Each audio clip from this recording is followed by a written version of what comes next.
Hey, I'd like to welcome you to another episode of Mission Matters. My name is Adam Torres, and if you'd like to apply to be a guest in the show, just head on over to missionmatters.com and click on Be Our Guest to apply. All right, today I have Travis Jameson on the line, and he's the founder over at CapitalPad. Travis, welcome to the show. Hey, thanks for having me. I liked your intro here. It's got very like BBC vibes. It's good. Come on, man. I'm in. So, Travis, first off, we got a lot to talk about today. So I definitely want to get into CapitalPad, how it's simplifying fundraising for SMBs and also for accredited investors, how it's helping them get access to deals that maybe they wouldn't otherwise have had. And also your background, like how'd you get started in this, like the private equity or the deals you were doing prior to even CapitalPad. So we'll get into that and more. But before we do, we'll start this episode the way that we start them all, with what we like to call our Mission Matters Minute. So, Travis, at Mission Matters, our aim and our goal is to amplify stories for entrepreneurs, executives, and experts. That's our mission. Travis, what mission matters to you? I think that small businesses really drive life improvement for a large part of our planet, whether it's people building the businesses, buying them, or investing them, all that. I just think it's been really difficult throughout history for people to build small businesses. And so I'm trying to make that easier for everyone. Awesome. Love bringing mission-based individuals on the line to share why they do what they do and really what we can learn from them so we all grow together. So good stuff there. Let's go earlier in your career before we get into CapitalPad and what you're doing present day. Like where did this concept of helping small businesses or investing or just business in general, like where did all that start for you? Yeah. So I definitely did not start off as like a finance guy. Started off as a little like tiny micro entrepreneur. Yeah. Just wanted to build something to get more freedom in my life. Like the traditional corporate path wasn't really for me. And so I started building a small business, and I really just wanted a small amount of money to go live passively on some little island in Thailand and retire at a young age. And I did that. And then pretty What quickly, was that business? What was the early business? I was other earliest one was in the SEO space and then the Yeah. supplement space at the same time, little tiny ones. And I did it for a while. And then like a year Wow. into it, I'm like, well, this isn't actually what I thought it was going to be. I don't want to retire at age 24. Maybe that's a bad idea.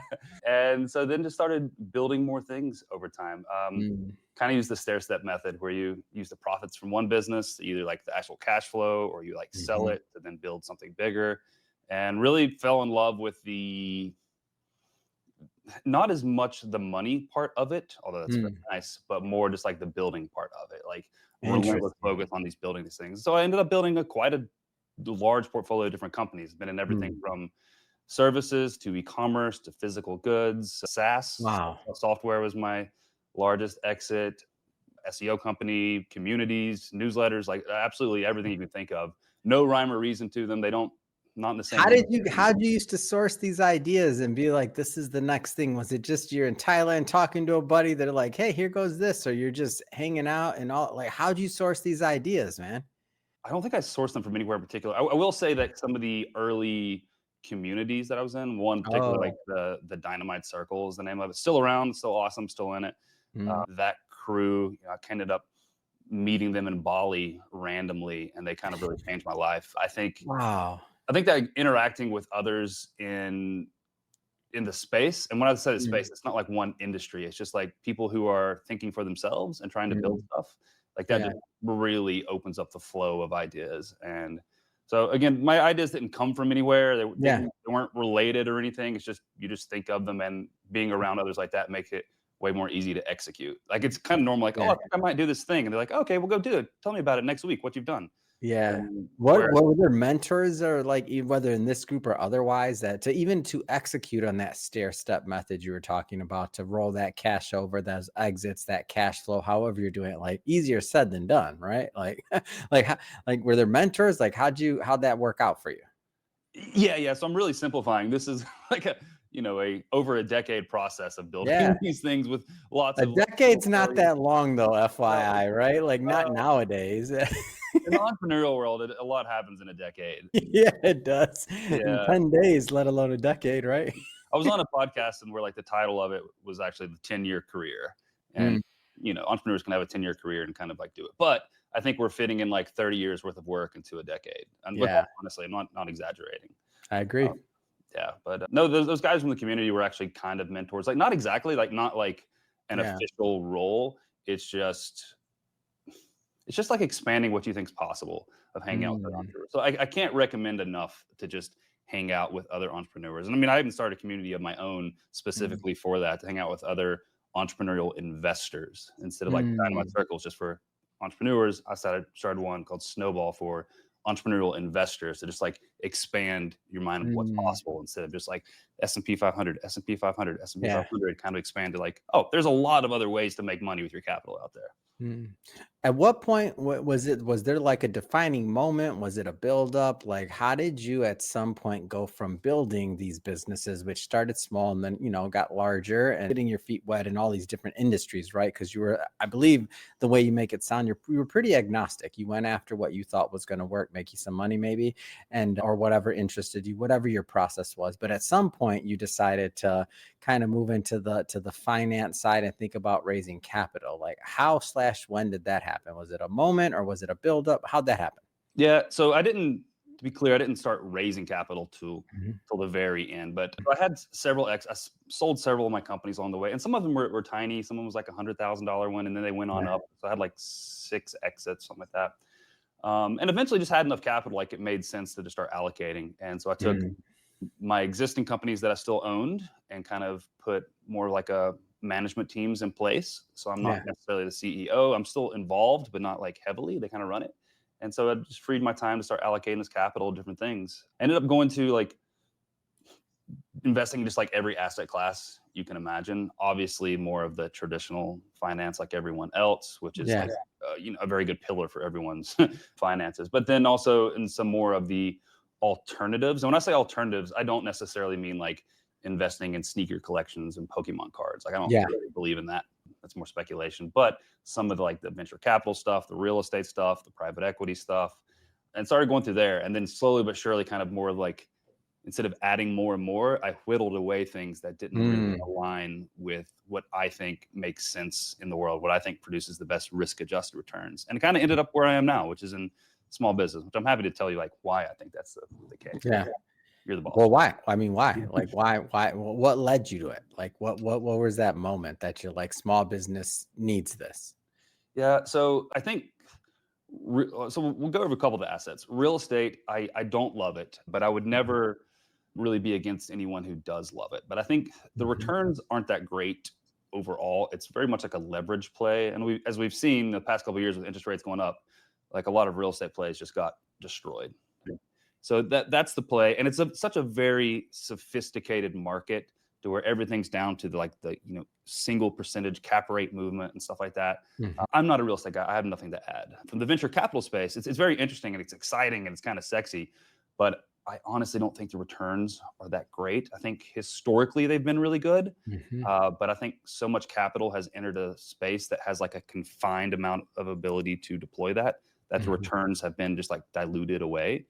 Traditional private equity, I still think is really, really great. I think part of that was a lot of a leverage play too with interest rate stuff. Mhm. I still very bullish on that long term, but the thing that ended up just really making the most sense to me was going back to small business itself, which is where I Mm. made all of my money and pretty Yeah. much my entire friend network and like base. Like they all made most of their wealth from entrepreneurship, and I think most Mm. people in the U.S. have it too. Like you go to a country club around here, Yeah. ask somebody why are they here? How do they make their money? Like 9 out Yeah. of 10 of them had some small, boring business type of thing. Yeah.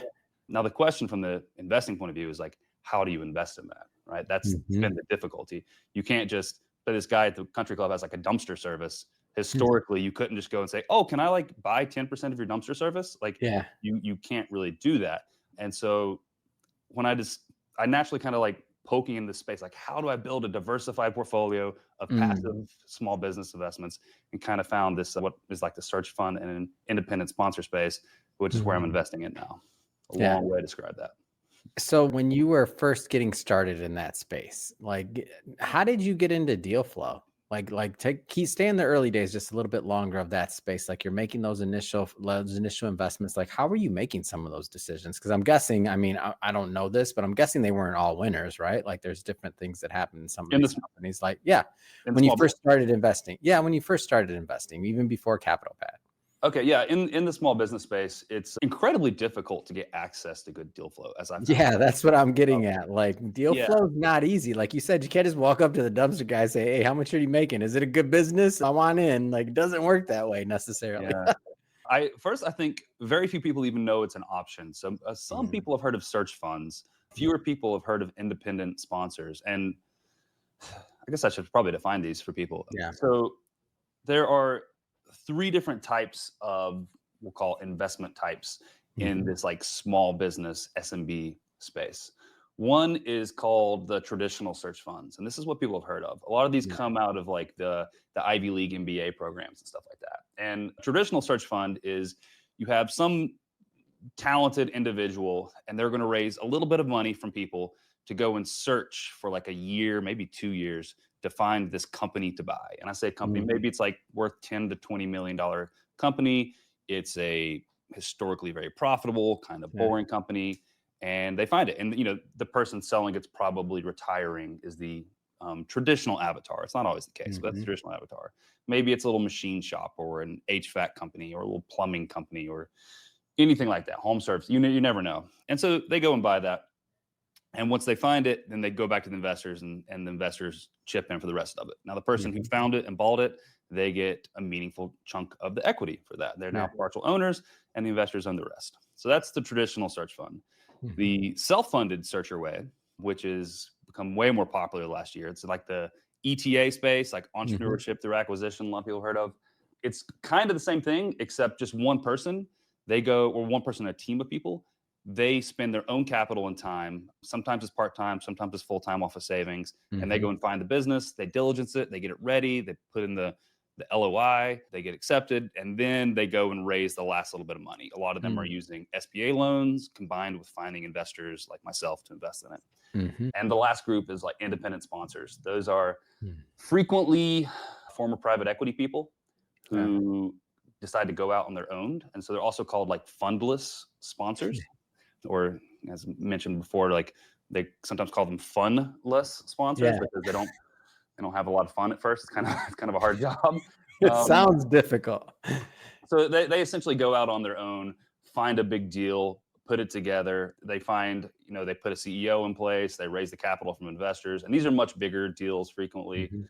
and they earn a percent of the upside with that. So Mm. those are the three different types of kind of investments in the SMB space. That was a long description. Sorry. No, that's very good. That's very good. No, because this is nuts and bolts like learning. We're getting a lot done here. Continue, by the way. Yeah. This is But great. so the whole point of this was like, how did you find these deals? First, Yeah. once you know this space even exists, then you Mhm. start talking to friends, looking on forums and stuff like that.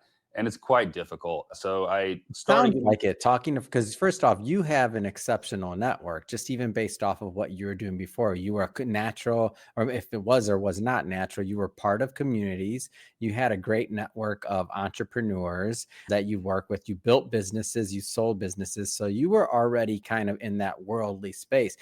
If you're corporate, you worked, I think I'll pick on myself for a moment. When I was a financial advisor, when I was advising in very traditional asset classes, and when I was managing money there, I couldn't just like pick up the phone and be like, "Oh yeah, by the way, I'm looking for this, that." I didn't have that network. So for the corporate person, I was 100% out of luck, and I was even in the investing business. yeah.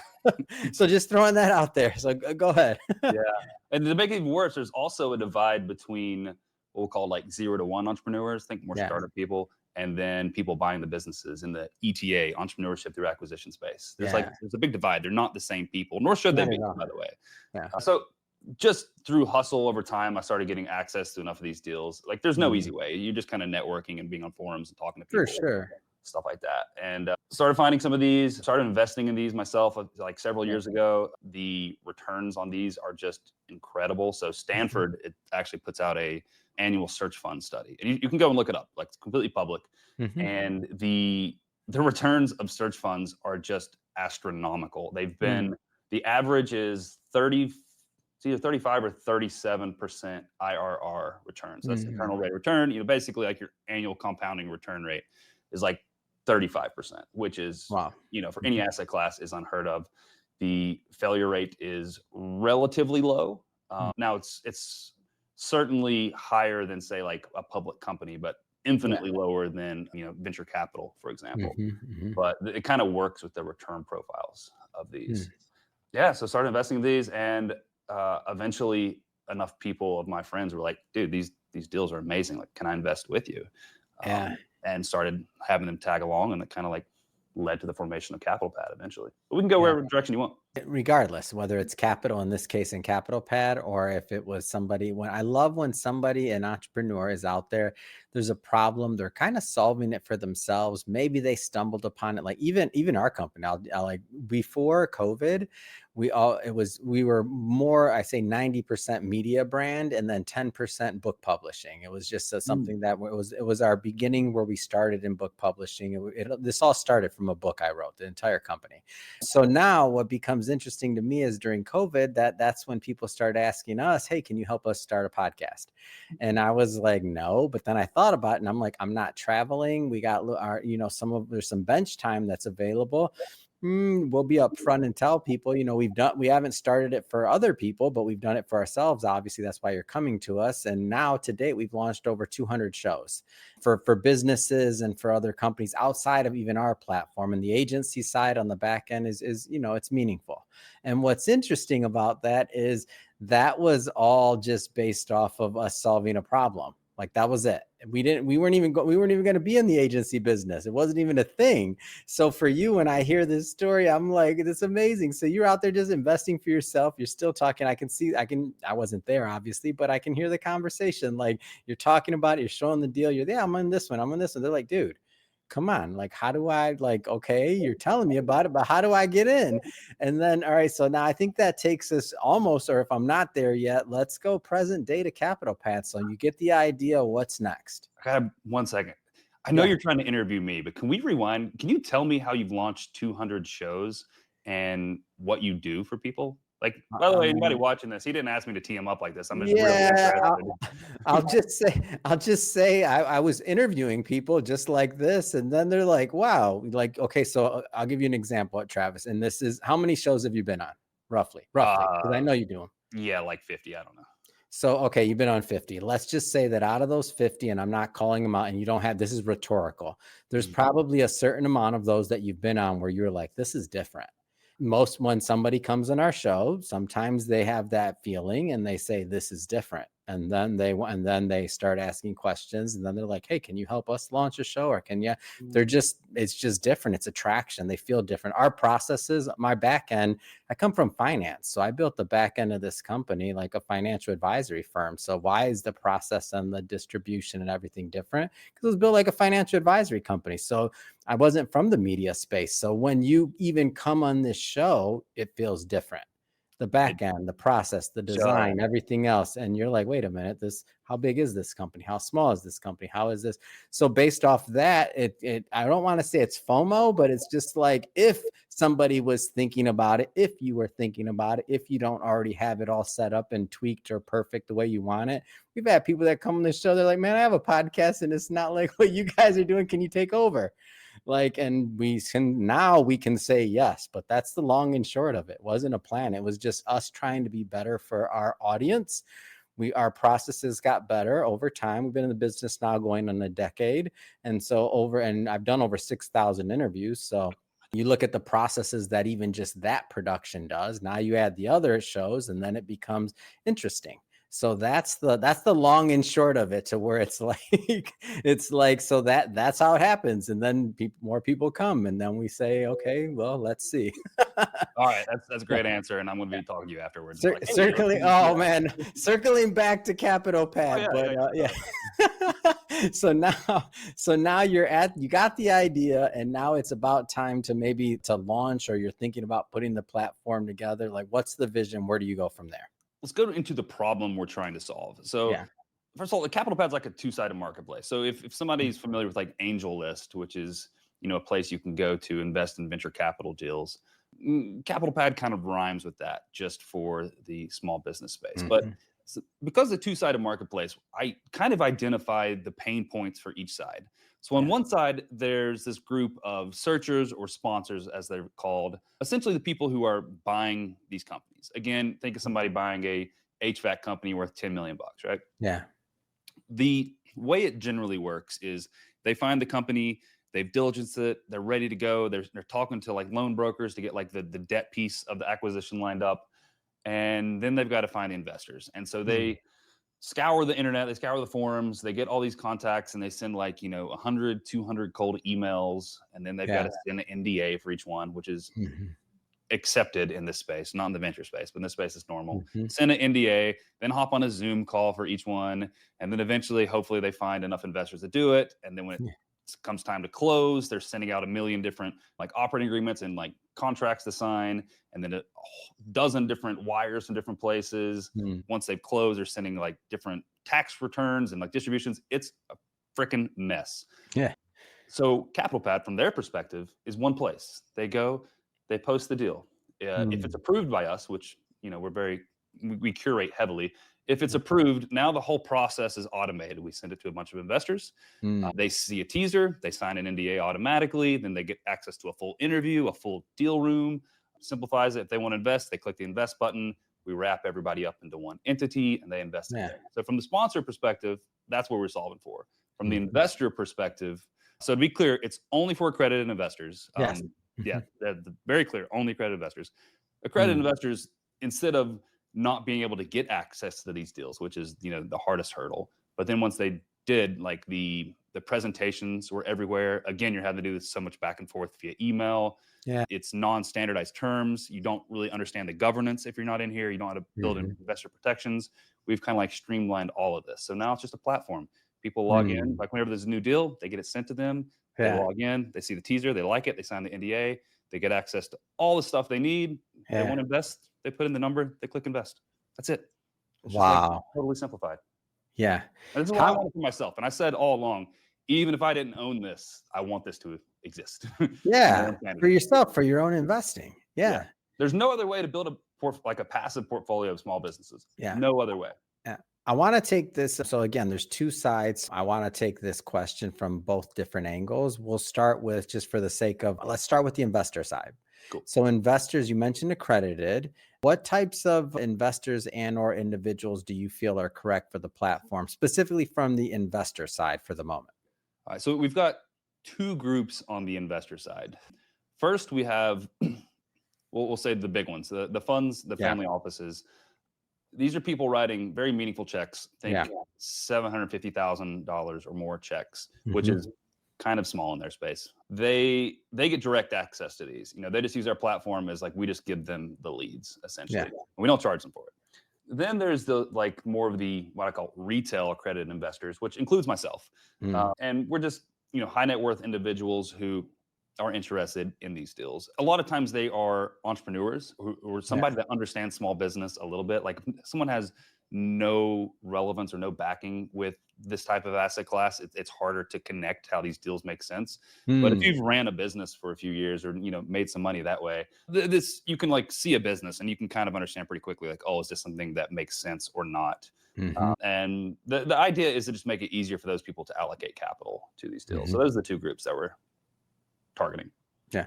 Now let's take that same question, but let's take it from the other side. So the businesses that are on the platform, like what types of businesses are, let's just say, appropriate, get the most value? Like what are you looking for to be on that platform? The we don't have a hard list of things in order to accept. We have more of a Mm. hard list of things not to accept. So we're Mm. very industry agnostic, which is the point. Like I Okay. want a very Yeah. diversified portfolio. And that's Yeah. your style too, like of what Yeah. interests you, like that, because you're building it also for what you want to invest in. So Yeah. go ahead. I mean, I thought like, what is a bulletproof portfolio to me? And it's to own 30 different small businesses in different Mm. industries. Mm. And the equivalent of that is owning a fraction of 30 different small businesses, and which is Yeah. what we're doing here. And so there's no industry, no business model, anything. Now, with that said, we first of all, it's only profitable businesses. Like there's no speculation on, oh, is this going to like make money eventually? No, these are Yeah. acquisitions of like historically profitable companies. Some of them are decades old. Yeah. Many of them are decades old, actually. Yeah. A lot of them tend to be more blue collar. Mhm. So you can think very like AI resistant type things, Yeah. because say we've got a machining shop roll up, Mhm. Mhm. or a HVAC roll up, or like pool cleaners type things. Yeah. Also, a lot of like other different types of legacy building. We're not against software. We've had a software deal on here. It's just Mhm. some of those things don't fit as much. It's more Mm. of the blue collar thing. So we kind of thought about like, how do you invest in the age of AI? You Yeah. can try and guess. You can try and invest in the people selling the hardware type stuff. Mhm. You can try to invest in the companies that can really be positively disrupted. Maybe Mhm. this isn't necessarily positive for society, but for the company, maybe they can replace half of their staff with AI, like Yeah. agents, something like that. Yeah. Or in our case, we decide we can invest in the companies that AI won't really affect, and that seems like Mm. the easiest way for us to like protect against this crazy future. And so those are the type of deals that we have been interested in. Mm. The last deal we just closed was like a kind of like a home repair and remodeling company in New Jersey. That Mhm. was the one we just closed on. So Mm. And for these businesses, and the reason I ask this question is there's some people that watch this that have businesses that maybe haven't considered going this route for to get access to capital. What are some of the things that some of these businesses use these funds for? so I think this is a really common question. Hmm. And the answer is, a business cannot come to our platform to raise funds. That is more like growth equity, right? Yep. So if a business wants to, you know, add a new line or something like that, Yeah. like they raise a little bit of money to do that, like that is not us. Yep. We only fund the acquisition of it. So businesses Mm. for sale, it makes 2 million a year. It's Yep. selling for 6.5 million. Hmm. 2 million of that needs to come from investors. Here's that 2 million. That's kind of how it works there. So we're Hmm. not funding growth. We're just funding acquisition of like a historically profitable business, and generally one where the person buying it has identified growth levers to help grow it, but Mm. we're not depending on the growth. I, Yeah. I personally have a little bit of a distaste for investments where they think growth is easy and they really depend Mm. on growth for the investment to make sense. I'm like, Mm. well, what happens if it doesn't grow at all? What does my return look like then? Or if it even Yeah. declines a little bit, am I still good? And those are the type of things that I like to go for, which tends to Mm. be the things that are on CapitalPad because I approve all the investments where me and my Yeah. co-founder do. Amazing. Well, Travis, man, this has been enlightening. I learned a lot. I'm excited to learn more about CapitalPad and continue to follow the journey. That being said, I mean, what's next? What's next for you? What's next for CapitalPad? I think we just keep expanding what we're doing. The space is really exploding because there's a lot of people have heard of the term like silver tsunami. Mm.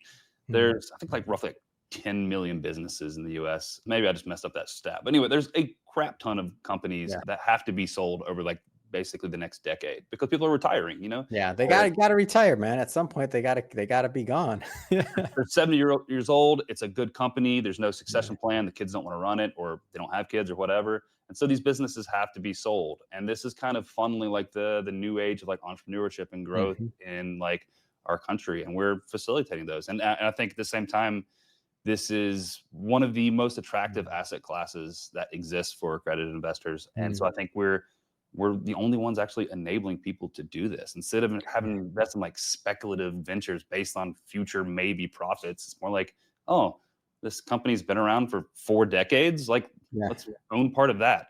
Like, that's Yeah. great. You can buy it for a 3x multiple. Oh my God, amazing. That's what I'm talking about. Travis, if somebody wants to follow up, learn more, connect with your team, how do they do that? Whether business side or business owners or investors?